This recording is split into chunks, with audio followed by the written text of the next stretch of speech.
All right, y'all, welcome back to the video. Sorry it's taken forever to make another video, but I have been working on one. I've had a lot of things happen with the car since then. I've done a lot of things with the car since that video. So I had video corruption and I'm working on getting it recovered.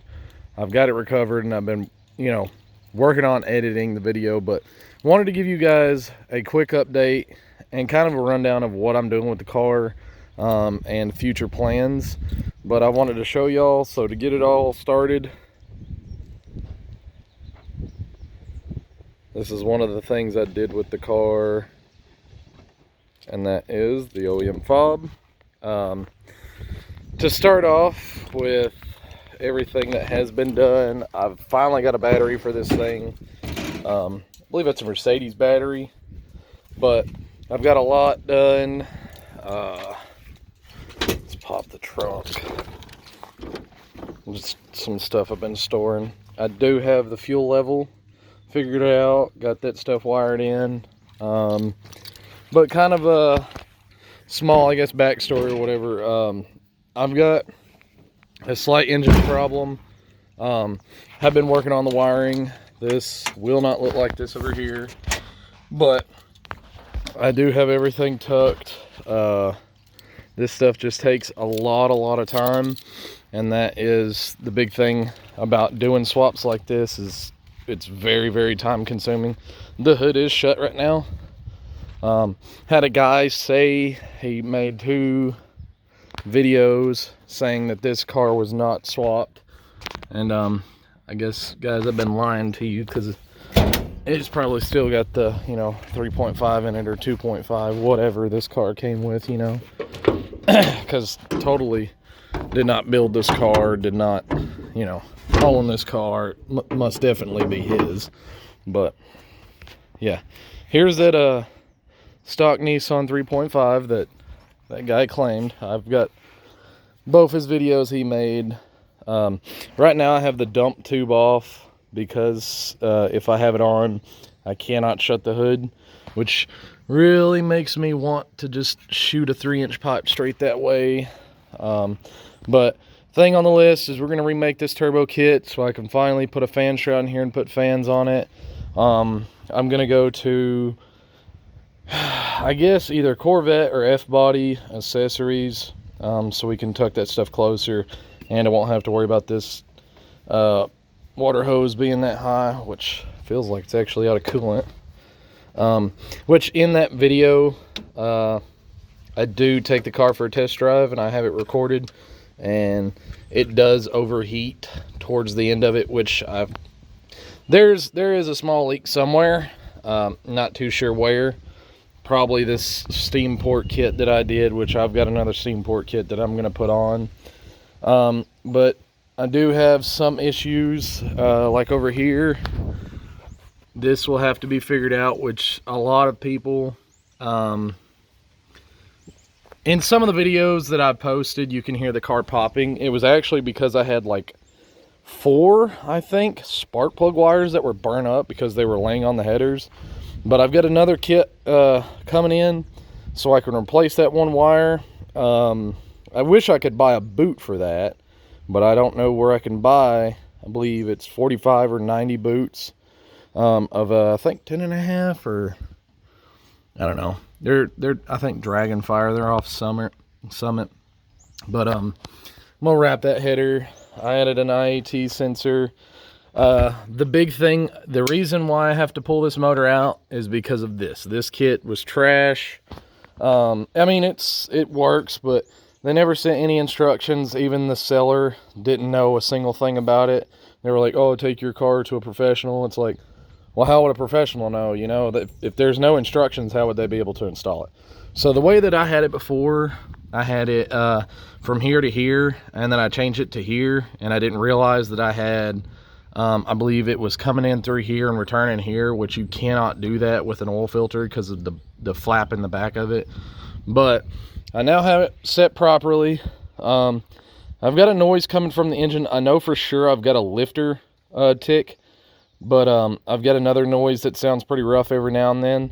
That transmission, it's Turbo 400. I got it used off of Marketplace, and right now it's not pulling, so maybe that could be the reason why it's making a noise. It pukes out as soon as you start the car with fluid, like, you know, correct amount of fluid in it, and then you shut the car off, it starts puking fluid out of the vent tube, which makes no sense to me. But I will start this thing for you guys and give you a rundown on basically the electronics that I've been working with, and all the stuff that I've done. Let me show you guys, because I don't know if I included this in that other video, but I did do a wire tuck. The only bit of wires is this right here for the wipers. The rest is all tucked up into the fenders. You can see over here the headlights are tucked up, all the wiring for that. And I've got everything tucked up under the dash, which is right now the biggest pain for me to deal with. I need to get a bezel for this for some reason. The ones that I bought just ain't fitting, so I think I'm gonna have to take my dash back out just to route this pack of wire right here to the other side of the dash, which is a pain in the ass. But I do have, as you can see, this is my switch panel mostly for the engine. So I've got like electric fans, electric power steering, the underglow, I believe that's underglow, fuel pump, starter, and then I've got USB plug-ins, two of them, and it gives a live data of what the charge is right here, so like where the battery's standing on charge, plus what the charging in the system is. I do have that installed back in. I've got this installed back in, so there's lights in the car. The sunroof does fully work. So once I get more of this wiring figured out, I'm going to tuck it up to see how that is over there. It'll basically be like that. So this will be tucked up a little more, and it won't be protruding much of the actual rear view mirror. But I did retain, it may be hard to see, so turn the key backwards. I've got this down here working. Move around so I can hit the button. So it tracked my last bit of miles that I had. And I've got ambient air temperature. So I still have the sensor on the bumper up there. So that way, like if I go to the track or something, I can still keep an eye on what it is outside. Now, of course, none of these other gauges are going to work other than, you know, like the trunk, the headlights, like it'll tell me when I have my headlights on. And of course, turning signals, which I've had this torn apart for a little bit because I was doing some stuff. I was trying to figure stuff out. But I am going to get a Holley terminator to run for this thing. And I'm probably going to put that little screen on this side or something. I don't know. I want to do some measuring. That way I can have my original dash up in here and still have, you know, like my ECU, you know, instrument cluster for that thing. I did have the digital dash. Yeah, that works.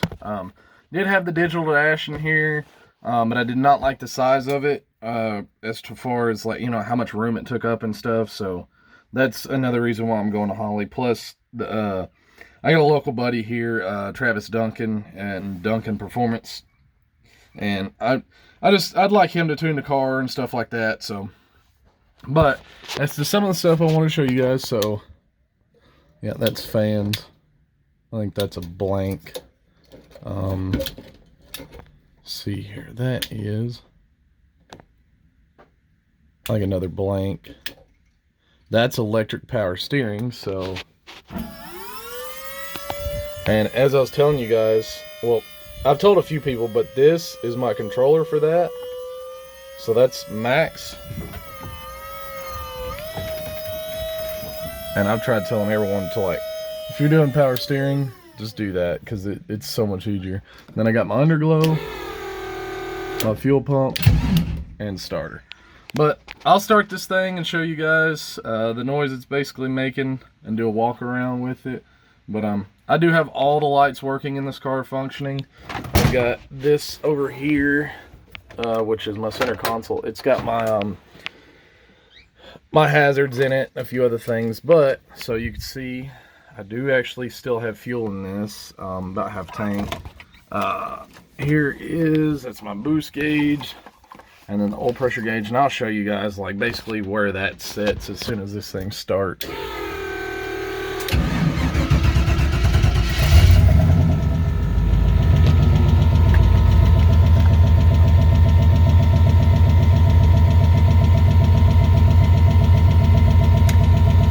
But yeah, it makes a weird noise every now and then, as if like a rod is just, it's shot.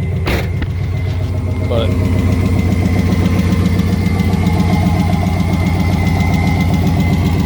must be a rocker or lifter over on this side, because it sounds like it's coming from this side. But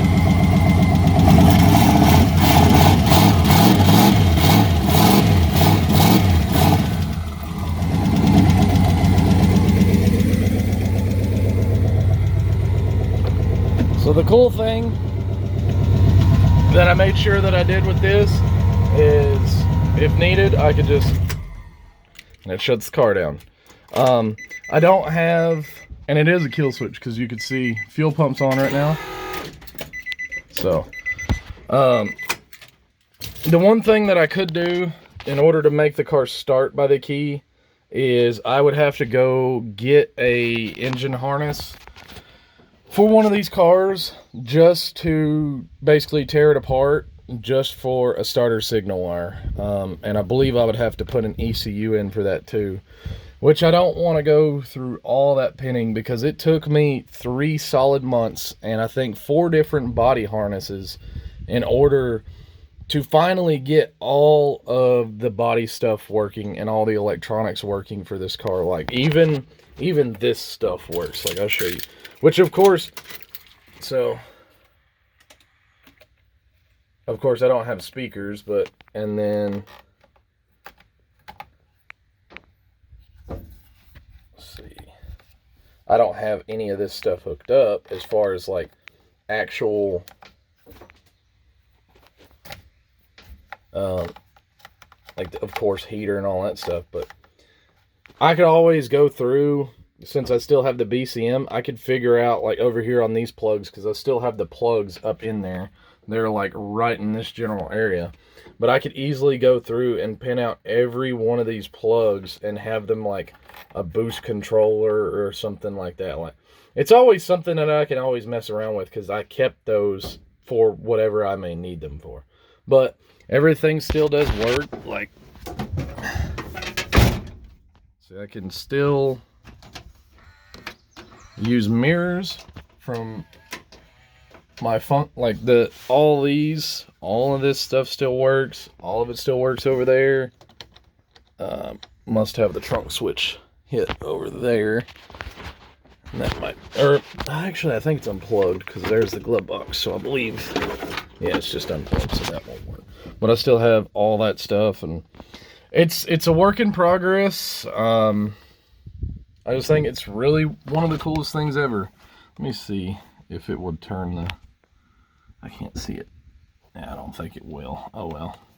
But yeah, I mean, I think this is really cool. I wanted to give you guys an update, but I do have an engine for this thing, and it's Memorial Weekend, so I have Monday off, so I'm going to work on getting this motor out. Put in the 6-liter. The plans for that 6-liter is to put in a stage 2 or 3 BTR turbo cam, a Melling 295, I believe, oil pump, some LS7 head gaskets, you know, all the goodies, all the LS stuff.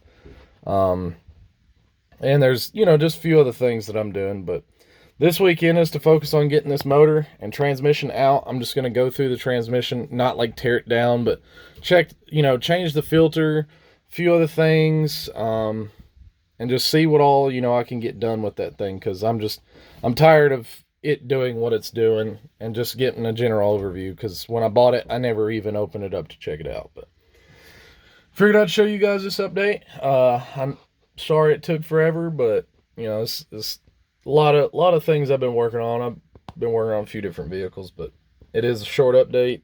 I'll finish up that video, get you guys a little bit more in-depth update of the car and stuff like that. But appreciate it, guys.